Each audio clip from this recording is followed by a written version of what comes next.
questions as well. Go back and forth that way. Question over here. Go ahead. The first thing that comes to my mind is how you make the users kind of trust you and it's not a sponsored website.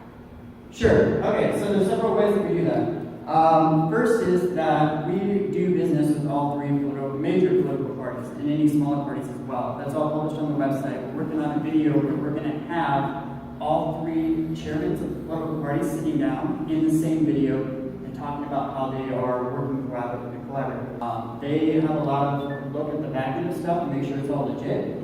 And that keeps me focused on what I'm trying to do as well. It's all nonpartisan, and that's one of the major concerns that we get when we interact with voters. They're like, how do I know who you are? How do I know I can trust you? And so we are working with the political parties. There's one in Elkhart right now that I'm actually building polling data for in order to gain legitimacy. But that is my next step as well. And unfortunately, in our day and age, a lot of people who stumble onto our website or when they see the information, the culture we live in today, a lot of people see information and they trust it. And that's unfortunate, but it also kind of helps what I'm doing as well. Because people don't come to my website and say, oh, you're trying to manipulate whatever, such and such. They look at this and they say, this is information I don't have regardless. I can go through this, it doesn't cost me anything, and I can look at it. Once they go through my survey, I've got the data I need anyway. So that answers that question, kind of. Anything else? Yeah? Can you look at the candidate information without filling out a survey, or do you have to? Nope. No, the whole idea is grabbing the local data. There's no way. Also, for this, a difference between the most websites, my major competitor is nonprofits, and they post stuff that got me and VoteSmart do incredible jobs of tracking voting history, stuff like that. That's not on our website because I'm working directly with candidates who do not want to answer any public question whatsoever. But they want to see this polling data, and the only way I let them is if they run through the survey themselves, answer those questions covertly, and that way I can do the math correctly. And so there's a little bit of a trade-off there as well. What levels of candidates are you working with, and what area? Sure. You said local, Yeah. but local can mean lots of things. Sure. St. Joe and Elkhart County, and all the way down to city and county council. And that goes a little bit more in depth. A lot of your websites like VoteSmart will do anything from state representative above, but they won't go down to your local politics, which is where a lot of the interesting stuff happens. I was in the St. Joe County Council meeting a couple months ago, and they were talking about adding an extra $10 to everybody's paycheck each week in order to add our South Shore line a second train track, so that you can go both ways at the same time to increase traffic. That affects everybody, but nobody knows about it. So published an article on the website to kind of explain what it was, to get that information out there about local politics. The great thing is that if it works in St. Joe and Elkhart County, the system is built to scale. So if I'm grabbing enough data and I'm selling enough that I can move over to other counties, it can just be its own separate system. So, there you go. Yeah, go ahead. It's a brilliant idea, and you explained it really well because I saw you on the website when I was looking at coming today and didn't understand exactly, so thank you. Yeah. But how do you get word out about what you're doing? I'd say that's Sure. Yeah. So part of the thing with this is kind of it's a geographical problem. Everything's blocked off by precincts of 1,000 voters. So getting word out is good. I can take anybody in the United States and I can show them their compatibility with the president or whoever ran for president of last year. Based on whatever those answers are online, I can look through the survey, whatever. But people that I'm interested in tend to live in like one neighborhood. And so getting word out, I actually go door to door. And so the political party in Elkhart, can't exactly say who, but has sent me into a precinct and I'm literally going door to door and I'm saying, hey voter, the May primary is coming up. Do you know anything about who's running for local office? Of course not. And so I give them a pamphlet and I say, here, this is free, it takes about 15 minutes. And in fact, in some cases, the political parties are actually paying me to pay the voter. Because in our day and age, 15 minutes is way too much time for anybody to waste, even if it's in their best interest. So I'm actually incentivizing even more to grab the data out of that area. But anybody in the United States can take the survey and get that compatibility. So I'm getting people from like Texas. I met a guy from Kentucky, told him about it. He took it, and now I have his data. And if we were to ever go to Kentucky, I've already got it. So word of mouth, social media, all that stuff is good. It's a lot of like, do you happen to know anybody who lives in this neighborhood? Right. That kind of So thing. door to door is really your most Yeah, effective. door to door, and then also as a political entity, I also have access to the voter file. And for those of you who don't know, when you register with the Bureau of Motor Vehicles or the Department of Motor Vehicles, the phone number that you give them and the address that you locate is what every single political party has on file for you. So I've got somewhere around 200,000 people's names, addresses, and stuff like that. And so I have the ability to call as well. But it's also not soliciting because I'm actually giving them information for free or actually paying them. So that gives me some comfort for that.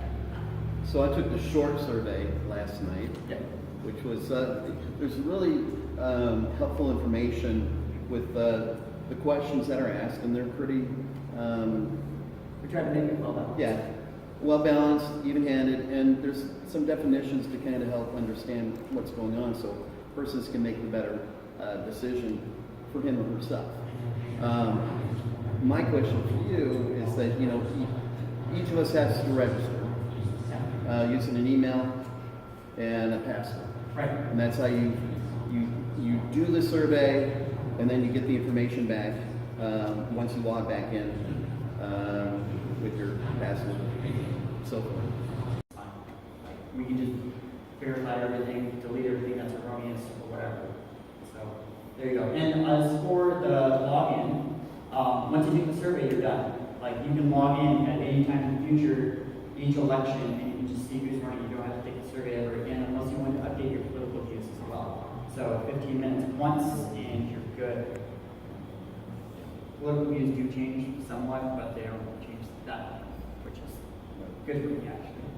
So. Do the candidates that pay you for this information, do they learn what people really want? And therefore, because if they know, my dad did this for a living. He's probably the first man internationally that did it. He was never wrong. And in the past, his words were this: if you know the truth, you know what to do. So if you can actually ask questions and then tell the candidates, and then they actually act. Right. Is that what they're trying to do, or is it they just want to win? So unfortunately, that's all up to the candidate. So, whether or not a candidate who were to run for office were to actually listen to the voter and say, this is what the voters in my district believe, will I represent their values as such? Yeah. Oh, sorry. Okay. Yeah. So, yeah, unfortunately, that's all up to the candidate whether or not they want to run an honest campaign. There are 87 different things I'd love to do with this, and one of them would be to track that. And to be able to say, okay, candidate, you filled out our survey, and if you were to ever lie or whatever, we have a mechanism built where we can drop your compatibility with every voter by 5% or whatever. And we can put a little special badge on your profile on our website that says, this candidate has said something that is not true.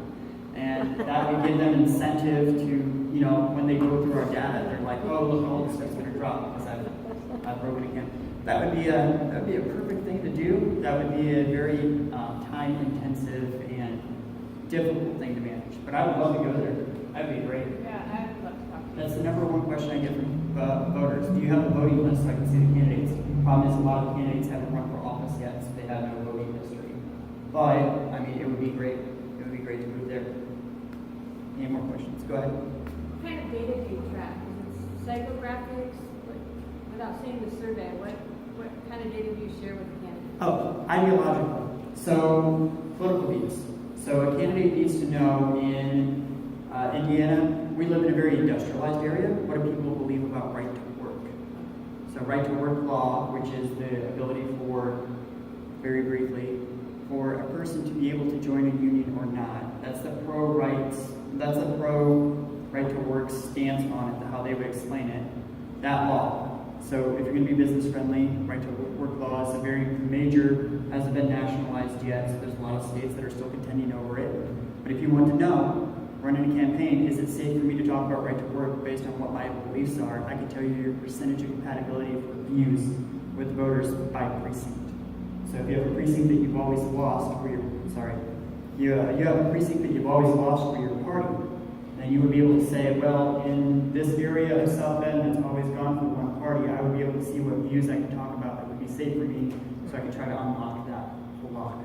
But The candidates buying the information from you, is that your sole source of funding? right now, yeah, we can do any agency. If a voter wanted our data as well, that's fine. So if you want to know what your compatibility were with your neighbors, we could also do that as well. So if you were looking at starting your own political block action committee, and you wanted to say, I want to know everybody who agrees with me on my immigration views, then you would be able to do that, because we're nonpartisan. We'll sell data to anybody, and it's all looked at. We can't give you the name of a voter that lives on a street. We tell you your percentage and stuff like that. Go ahead. So from a business side, is this start with artist kind of money at this point? Or is it kind of, are they gonna do it okay? Sure. They're ready to scale? Yeah, so the May primary, we've already got a contract signed with the political party, and so right now it's kind of validating it. My polling data rivals are all national, huge organizations that do stuff for like governors and whatever. I'm a sole proprietor DBA, and I've built all of this from scratch myself. And right now, it's all about validating the process. If I can build it in one area and it works for one party, then it's going to work for every party. And so for right now, it's all about building the steam. But we're already on the tracks. We're just revving the engine.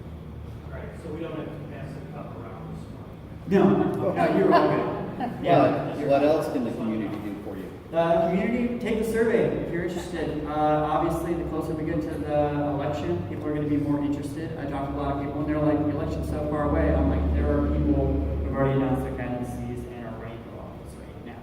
Because it just gets earlier and earlier each year, and you don't want to be like 2 weeks out, you're like, I have no idea who's running for office.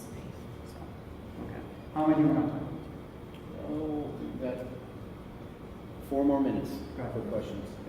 So, I can see, it pops up and says, this is the candidate that best fits your thing. So, at what level, it seems like you have potentially some interesting stuff going on. One point is that the person who sees that could come up with a summary judgment and say, that's the one I'm going to vote for.